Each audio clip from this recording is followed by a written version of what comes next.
My name is Clare Davies and I'm the Deputy Director of Handel Hendrix in London, which is the homes of George Frideric Handel and Jimi Hendrix, 23 Brook Street and 25 Brook Street. Handel's house is quite interesting to us as a museum today because we've set it out exactly how it would have been as a working space. So on the first floor we have the music room and the composition room, but in any other house at the time that would have been the dining room and the drawing room. You have to kind of imagine they're quite fluid spaces. So actually when Handel was living here, he would have had people around for supper, absolutely. And in the room that we're currently in, the music room, it would have been a dining room of an evening as well. So there would have been furniture sort of brought out to sit people around the table. And equally in the composition room, you know, people would have been able to sit there with him and have a drink of an evening perhaps. They were all dynamic spaces that sort of had to have multiple purposes, which makes it quite an exciting home because you can kind of see it as this lovely private space, but also as this space where so much happened.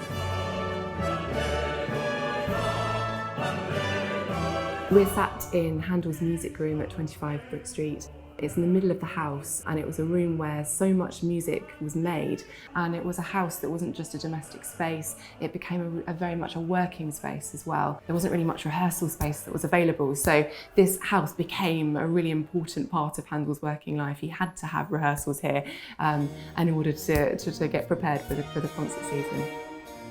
So the first record of Handel hosting rehearsals here in the house is from 1735, and it's in a letter from Mary Delaney to a friend, and she describes what she refers to as the first rehearsal of a new opera, Alcina. It's full of praise, you know, this has been a wonderful experience for her, but there's this really lovely quote where she talks about Handel as a necromancer in the midst of his own enchantments.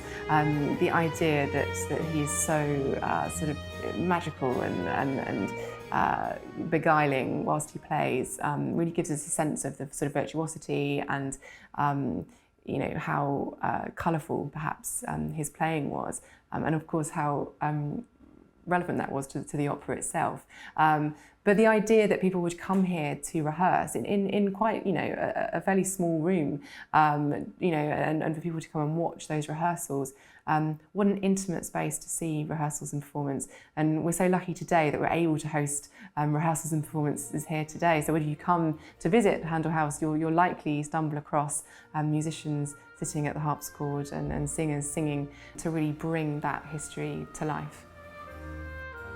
Handel was the first occupant of this house, and it was a new build at the time, and it was very much on the edge of the city. It was an up-and-coming area, and Handel would have chosen that very carefully and cleverly because he would have been able to walk to St James's Palace, to Kensington Palace, to the theatres in Covent Garden, to see his musical friends in Soho.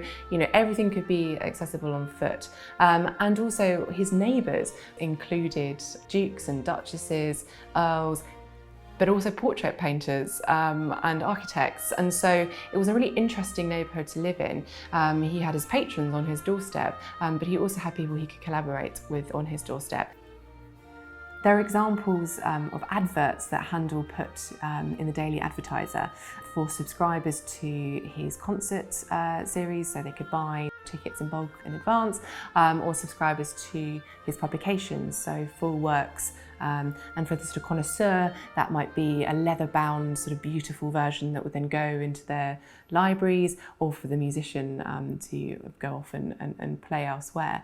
And this is a really interesting insight into Handel's entrepreneurship, and the fact that he used this building to operate as a sort of headquarters. People could come to the front door and buy these subscriptions, and in fact listing his home as the address to buy the subscriptions is a wonderful insight into how he used the building as a sort of headquarters. Handel's work ethic was incredible, and my favourite sort of anecdote about how furiously and how hard he worked is that in 1737 he started writing the opera Faramondo on the 15th of November, and he finished it on the 24th of December. He then, the next day, starts writing Circe on the 25th of December, but crosses out the date and replaces it with 26th of December.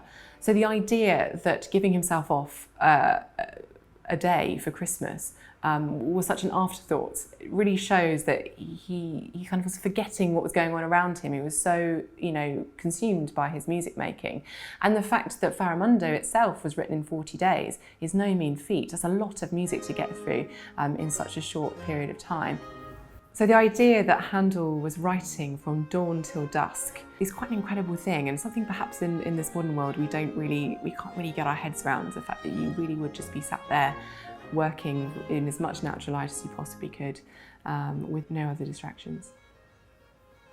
The first mention of Handel at Handel House, or at 25 Brook Street as it is today, is actually in the sewer tax rate book. And he's actually named as George Frideric Handel, which is quite curious. And this was the 8th of August in 1723, and we're pretty sure that he must have moved in that year. But it's an interesting thing about perhaps a foreigner being in London and being asked to say his name it was literally somebody would have come to the door, asked who he was, and he'd have said George Frideric Handel in a German accent, which the man would have just written down as Handel, I imagine, because he anglicised it on the spot. That sounds quite right, and I'll write that down. So in 1749, Handel wrote music for the Royal Fireworks, and there were actually lots of interesting anecdotes about his rehearsals. But one was mentioned in Daily Advertiser, and it described a rehearsal at Handel's own house. And it says that the band consists of upwards of 100 trumpets, bassoons, hautboys, French horns, kettle drums, and other instruments. Now, that's just not possible. This house is, fine for a bachelor and for some lovely chamber concerts, but really to fit that amount of people in, let alone musicians with all of their kit, as it were, it seems quite unlikely. So we wonder if that number is being quite exaggerated. But it is certainly another example of Handel having rehearsals here. Also famously, he rehearsed music for the Royal Fireworks at Vauxhall Pleasure Gardens, and sort of half of London seemed to turn up for it. And because there was only really kind of one bridge to kind of get back into the centre of London from Vauxhall, there was apparently the first ever traffic jam reported in history, as people tried desperately to get back home. And in fact, apparently there were sword fights and all sorts going on whilst this was happening. So music for the Royal Fireworks had an interesting existence, and in fact I believe the performance of it, the actual premiere, involved one of the wooden stages being set on fire. So not perhaps the most successful of performances, but the pieces were amazing and well documented. And to imagine that some of that was rehearsed here, and certainly the fact that it was composed here, is a really exciting thing. So another benefit of living in London was the sort of fashion for fine dining and overindulgence perhaps, and Handel certainly had his fair share.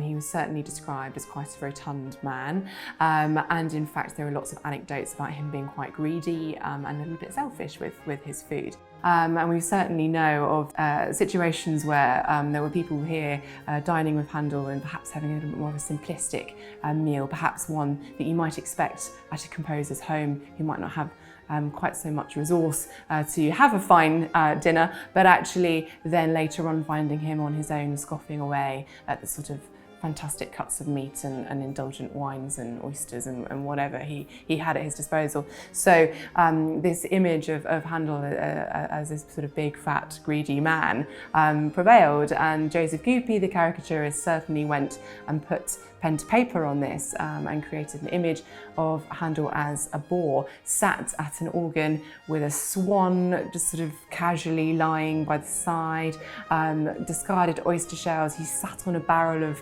wine. There are beer bottles and other sort of cuts of meat around him. And he's sort of so fat that he can hardly touch the keyboard. It's really not an attractive piece, and it's titled I Am Myself Alone, and it's really quite a damning depiction perhaps of Handel's character. So Handel lived here alone with a couple of servants. So he had his own bedroom, and really I'd probably say that's the only private space in the house, the only space where no one else went.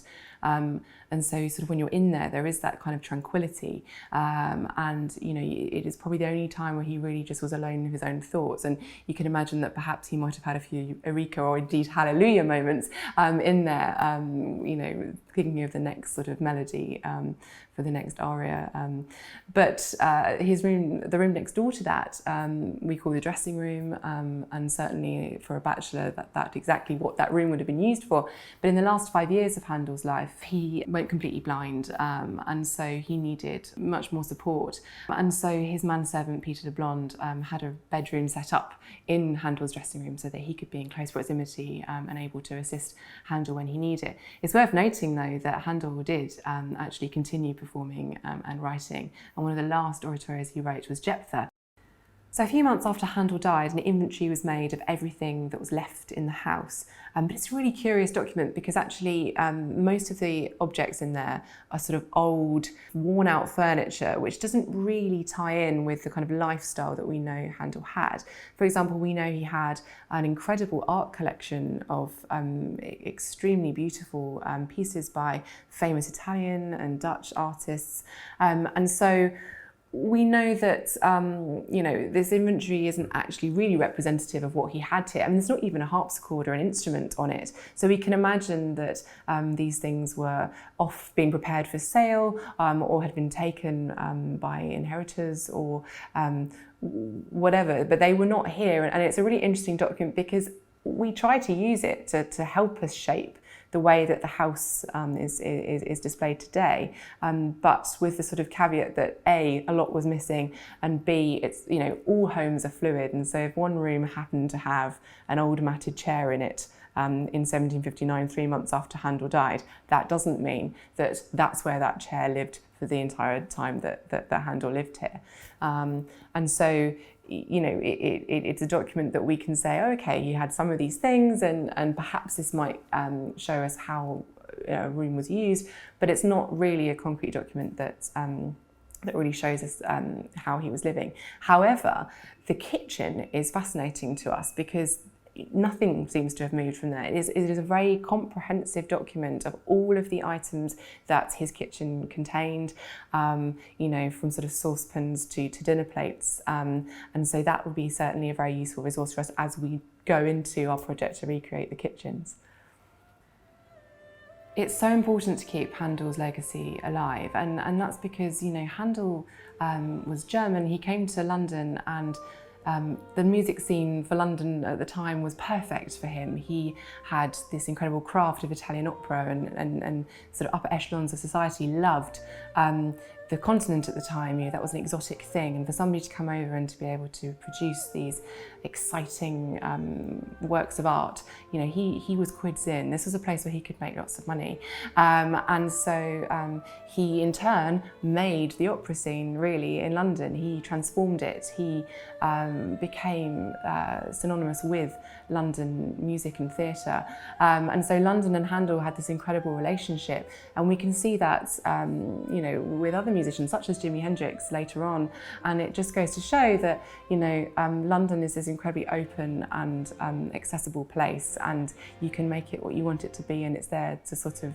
support you, and it's a great place to be. And I think we walk around London and we look up and we forget the history that is behind the facades of those buildings, and it's amazing to bring that to life.